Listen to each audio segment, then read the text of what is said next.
3, verse 5 up to 6. Dito po sa Colossus Kapitulo 3, talata 5 hanggang 6. Patayin nga ninyo ang inyong mga sangkap ng katawang mga sa ibabaw ng lupa, pakikiapid, karumihan, masamang pita, masasamang nasa at kasakiman na iya'y pagsamba sa mga Diyos-Diyosan. Na dahil sa mga bagay na yan ay dumarating ang kagalitan ng Diyos sa mga anak ng pagsuway. Amen. Amen. Dito pa po sa Roma. Roma, Kapitulo 6, talatang 2, talatang 7, at talatang 11. Dito po natin. Dito po sa Roma, Kapitulo 6, talatang 2, Kapitulo 6, talatang 2, 7 at 14. 11. 13. 11 po. 11. 11. Huwag nawang mangyari. Tayo mga patay na sa pagkakasala, paano nga tayo mabubuhay pa riyan? Dito po sa 7. Sapagkat ang namatay ay ligtas na sa kasalanan. 11. Gayon din naman kayo. Ibilang ninyong kayo tunay na mga patay na sa kasalanan, ngunit mga buhay sa Diyos kay Kristo Jesus. Amen. Amen. Palakpakan natin ang ating pinakamamahal na Panginoon. Yan pong ibig sabihin, maminamahal, ng totally surrender. Amen. Sabi, ang bawat sangkap ng ating katawan ay ligtas na sa paggawa ng kasalanan. Kaya wag nating ihahandog ang bawat sangkap ng ating katawan sa kasalanan. Sabagat kung kanino natin inihandog ang ating sangkap, ang ating bahagi ng katawan, ay ito ang ating nagiging Panginoon. Kapag inihandog natin ang ating sangkap ng katawan sa kasalanan, ang nagsinasamba natin ay ang dyablo. Huwag mong dayain yung sarili mo. Laro ka ng laro ng games. Laro ka ng laro kung anong pinagagawa mo dyan sa cellphone mo. Maminamal, tapos sabi mo, naglilingkod ka sa Diyos. Gamitin mo yung kamay mo para sa kalulatian ng Diyos. Mag-practice kang mag-organ. Mag-practice kang mag-gitara. Kaya nga, nakakabless ang mga kabataan natin dito, yung mga ilang mga kabataan natin. Imbis na nandun sa barkada, nagpapaalam silang mag-practice ng matutong magpagamit sa Diyos sa pamagitan ng mga instrumento. Amen? Dapat ganun, yun ang desire natin, hindi yung wala kang magawa, alas 3 na ng madaling araw, naglalaro ka pa ng LM. Sabihin ko sa iyo, pag naiwan ka, magiging totoo yung pinapanood mo. Kung nanonood ka ng Plants versus Zombie, ikaw ang habulin ng zombie, hindi na yung plants. Magiging pagkain ka ng zombie pagdating ng araw. Amen? Kasi sinabi ng banal na kasulatan, maminamahal, but ye may present your bodies a living sacrifice. If you surrender your life in Christ, sabi, He shall live. But if not, you will die. Sabi, ang kabayaran ng kasalanan ay kamatayan. Mamamatay ka pag hindi mo sinuko ang buhay mo sa Diyos. Pero pag sinuko mo, may buhay na walang hanggang ka. Amen? Anong gusto mo, buhay o kamatayan? Parusa o walang hanggang kagalakan sa piling ng Diyos? Kaya nga sabi, going to hell is not an accident. It is your choice. Pinili mo yan. Pagdating mo sa impyerno, hindi mo pwedeng sisihin ang Diyos katulad na nakasulat dito sa Biblia. Sabi nila, nilait nila ang Diyos. Sila'y namusong sa Diyos dahil sa hirap na kanilang naranasan nung naiwan sila sa rapture. Ang may kasalanan, ikaw. Tayo. Bakit? Sabi, ang Diyos ay mapagpahinuhod. Ayaw niyang tayo maiwan sa rapture. Biro mo yun, 2,000 years. Pinatagal niya ang mundo. Sabi nga, ang 1,000 taon, kayang gawing isang araw ng Diyos, at ang isang araw, patatagilin niya ng 1,000 taon para sa iyo. Sapagkat ayaw niya na ikaw ay mapahamak. Nadalian ka pa sa 1,000? Nadalian ka pa sa 2,000 years? Madali pa ba yun? 2,000 years ang binigay na pagpapahinuhod sa iyo. Tapos sasabihin mo, Panginoon, ikaw may kasalanan, ba't ako naiwan? 2,000 years siyang mapagpahinuhod sa atin. Kaya ito, darating ang timetable ng Diyos, mga minamahal. Wala nang makakapigil. Hindi natin alam kung ano ang mangyayari sa darating na itong taon to, 2024 na yan. Maaring maulit ang pandemic na yan o maaring magkatataka na ng 666 sapagkat yung mga nakikita natin sa paligid natin, lindol, giyera, gutom, epidemya, anytime babalik ang ating mahal na Panginoon. Isa na lang ang di nangyayari, yung pagbabalik ng mahal na Panginoon. Amen? Kaya sabi ng banal na kasulatan, maminamal, it will be wise to separate from the world. Sabi ng Biblia, but be not transformed. Huwag kayong makiayon sa sanlibutan, kundi kayong magbago sa pamagitan ng inyong pag-iisip kung ano ang kaaya-aya at kalugod-lugod sa Diyos. Huwag tayong magpatangay sa agos. Maraming mga Kristiyano maminamahal. Ang isa nakahawak ang kamay sa Diyos, ang isa ay nakahawak sa sanlibutan. Talagang ang sakit man pakinggan. Worldly Christian sila. Sinabi ng verse 2, Romans 12:2, na kayo'y, sabi na huwag kayong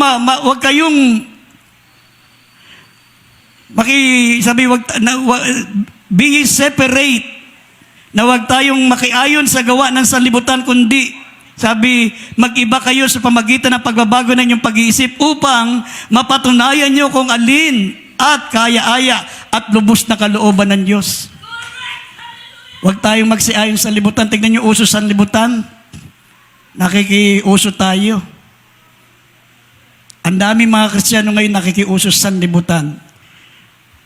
Pagdating ng bagong taon, bagong panahon na naman yan, ano bang usong damit ngayon? Ang uso ngayon, yung damit na mahaba hanggang doon sa bukong-bukong ang damit.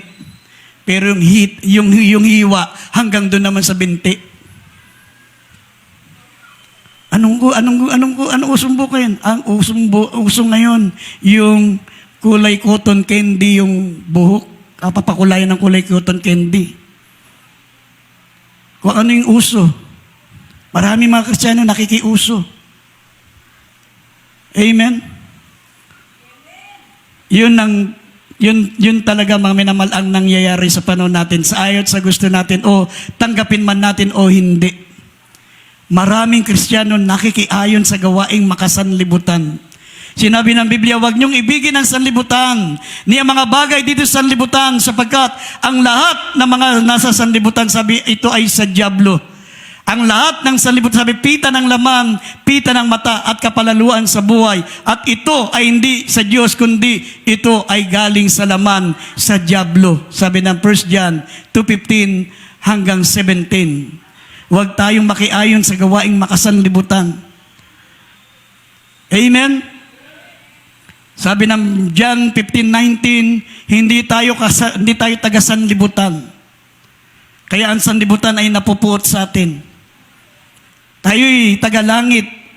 Hindi dapat tayo makiayon sa sanlibutan. Sabi rito sa John chapter 15 verse 19 at Philippians 3:20. Sabi ng Biblia, ang pagkamamayan natin ay makalangit.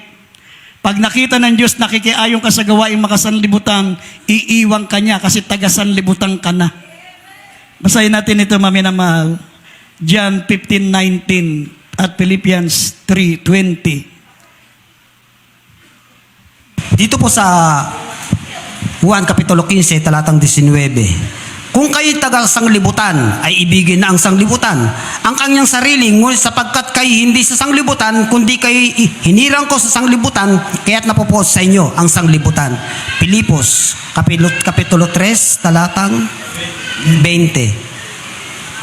Sapagkat ang ating pagkamamayan ay nasa sa langit, mula doon ay hinihintay naman natin ang tagapagligtas, ang Panginoong Hesukristo. Amen. Amen. 1 John 2:15 up to 17, kindly. 1 John, dito po sa unang Juan, Kapitulo 2 hanggang 15 hanggang 17. Huwag niyong ibigan ang sanglibutan ni ang mga bagay na sa sanglibutan, kundi ang sino man ay umiibig sa sanglibutan ay wala sa kanya ang pag-ibig ng Ama. Sapagkat ang lahat ng mga sa sanglibutan, ang masamang pita ng laman, at ang mga masamang pita ng mga mata, at ang mga kapalaluan sa buhay, ay hindi mula sa Ama, kundi sa sanglibutan. 17. Ang sanglibutan ay lumilipas, at ang mga masamang pita na iyon, dadapat ang gumagawa ng kalooban ng Diyos ay nananahan magpakailanman. Amen. Amen. Everybody shout, praise the Lord. Talagang mga kapatiran, seryoso, talagang nakasumangot lahat. Amen. Alam niyo, mga minamahal, sabi nga ng maraming observance, ang mga totoong mga mangangaral ng Diyos, nagtatama. Amen. Hindi ka pinatatamaan, kundi ikaw ay tinatama. Kasi ang totoong mga mangangaral ng salita ng Diyos, sila po, mga minamahal, ay mga nagtutuwid. Sabi, open rebuke is better than to secret love. Ang isang gawaing walang pagtutuwid, walang pagtatama, mayroong dapat itama.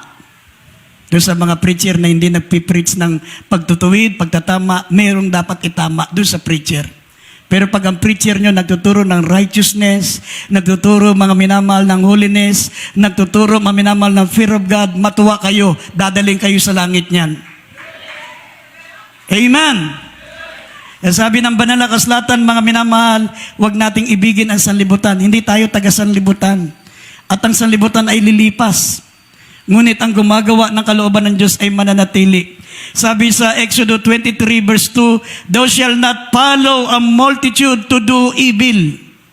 Huwag kang susunod sa karamihan na gumagawa ng masama. Amen? Sa madaling salita, huwag kang sumunod sa uso. Amen. Dito sa 3 John chapter 1 verse 11, mga minamahal ko, huwag mong tularan ang masama kundi ang mabuti. Ang gumagawa ng mabuti ay sa Diyos, ngunit ang gumagawa ng masama ay hindi makakakita sa Diyos. Hindi mo makikita ang Diyos. Sabi ng Biblia, without peace and holiness, no one can see the Lord. Amen. Everybody shout, praise the Lord. Kaya nga sabi ng Biblia, present your bodies a living sacrifice. Holiness, ang sabi, means to separate from the world and set apart unto God. Ang tunay na kabanalan, hindi yung basta mahaba ang damit mo, mahaba ang buhok mo, maputi ang suot mo, hindi po. Ang tunay na kabanalan, sabi ng Biblia, means to separate from the world and set apart unto God. Ibinukod na para sa Diyos at iniwalay sa sanlibutan. Amen? Sabi ng banal na kasulatan, dumarating ang galit ng Diyos sa mga anak ng pagsuway. Kahit anak ka ng Diyos, darating ang galit ng Diyos sa iyo. Iiwan ka niya sa rapture. Amen? Kaya nga ang magagawa natin sa taong ito, maminamal, hindi New Year resolution. Ang magagawa natin sa taong ito, yung paano tayo higit na mapapalapit sa ating pinakamamahal na Panginoon. The wise things to do, mga minamahal, yung isipin mo paano ka lalong mapapalapit sa ating pinakamamahal na Panginoon dahil darating na ang ating mahal na Panginoon. Sa huling talata, sabi ng 1 Timothy 6:14 up to 16, sabi rito pa rin mo ang lahat ng utos na walang kapintasan. Dahil sa pagbabalik niya, maminamahal, pwede kang maiwan pag hindi mo tutuparin ang inuutos sa iyo ng mahal na Panginoon. Present your bodies a living sacrifice, holy, acceptable unto God. Be not conformed to this world, but be transformed. Sa pamagitan ng pagbabago ng iyong pag-iisip, bago ka magbago, maminamahal, babaguhin muna ng Diyos ang isip mo. Magkaroon ka ng pagbabagong pananaw. Simula ngayon, magpapakainit na akong maglingkod sa Diyos. Papasok muna yung isip, kailangan sabi sa pamagitan ng pagbabago muna ng iyong pag-iisip. Palitan mo yung pananaw mo na wala kang inisip kundi ambisyon. Sabi, ang langit at lupa'y lilipas, ngunit ang gumagawa ng kalooban ng Diyos mananatili. Palitan mo yung pananaw mong makasanlibutan, yung ambisyon, yung worldly ambition, palitan mo yan. Sabi na ikaw ay magbago sa pamagitan ng pagbabago ng iyong pag-iisip kung ano ang kalugod-lugod at kaaya-aya sa paningin ng mahal na Panginoon. Baguhin mo muna ang prinsipyo mo, baguhin mo muna ang pag-iisip mo. Manunumbalik na ako sa Diyos. Magbabalik loob na ako sa Diyos. Ibibigay ko na ng 100% ang aking buhay sa Diyos. Baguhin mo muna ang isip mo bago ka totoong makababalik sa Diyos. Hanggat hindi mo binabago ang pag-iisip mo, walang pagbabagong magaganap sa buhay mo. At pagdating ng mahal na Panginoon, sabi ng Biblia, hindi ka makatutupad, may iwan ka sa rapture. Pag naiwan ka, huwag mong sisihin ang preacher nyo. Kasi kung hindi namin ituturo, baka pati kami maiwan. Yung naiwan sa rapture, yung palabas na left behind, pinagsasabunutan nila yung pastor nila. Kasi naiwan sila sa rapture, puro pag-ibig, hindi nagtutuwid, hindi nagsasawata. Hindi nagpapagalit, puro love, God is love. Mahal kayo ng Diyos, kahit anong gawin yung kasalanan, gawin nyo, God is love. Hindi nagbabago reaksyon ng Diyos sa inyo, naiwan sa rapture. Tsaka nila pinagsasabunutan, pinagkukurot. Hindi baling magalit kayo sa akin pagdating natin sa langit, hahalikan nyo ako sa tuwa dahil mga minamahal, tinuro namin paano kayo mapunta sa langit. Amen! Basahin natin ulit talata, 1 Timothy 6:14 up to 16. Dito po sa 1 Timothy chapter 6:14 up to 16, sabi po, "Natuparin mo ang utos na walang dungis, walang kapintasan, hanggang sa pagpapakita ng ating Panginoong Hesukristo. Na sa kanyang kapanuhunan ay pahayag siya na papalad ang tanging makapangyang hari ng mga hari at Panginoon ng mga Panginoon. Na siya lamang ang walang kamatayan, nananahan sa liwanag na di malapitan, di nakita ng sinumang tao o makilala man. Sumakanya nawa ang kapurihan at paghaharing walang hanggang, siya nawa." Amen. Amen. Amen. Kindly beloved Azrates, kakanta tayo. Lumapit na kayo sa unahan. Sabi ng Biblia, maminamahal, tuparin mong walang kapintasan. Amen. Tuparin mo ang utos na walang dungis at walang kapintasan hanggang sa pagpapakita ng mahal na Panginoong Hesukristo. Na sa kanyang kapanahunan, sa pagbabalik ng mahal na Panginoon, magmamanifest na siya, hindi na po alay sa kasalanan. Hindi na siya maminamahal handog para sa kasalanan, kundi siya ay magpapahayag bilang mapalad na makapangyarihang hari ng mga hari, Panginoon ng mga Panginoon, na siya lamang ang walang kamatayan, nananahan sa liwanag, hindi nalapitan ng sinuman, o hindi nakita ng sinumang tao, sumakanya nawa ang kapurihan, ang paghaharing walang hanggan, siya nawa. Kaya magtataka yung mga hindi naniniwalang si Kristo'y Diyos. Sapagkat sa panahon na yan, mahayag siya bilang Diyos, bilang hari ng mga hari, Panginoon ng mga Panginoon, at Diyos na hindi nalalapitan, ni hindi nakita ng sinuman tao, sapagkat siya ay Diyos na nagkatawang tao. Amen. Kaya tayo po, maminamalay tumayo.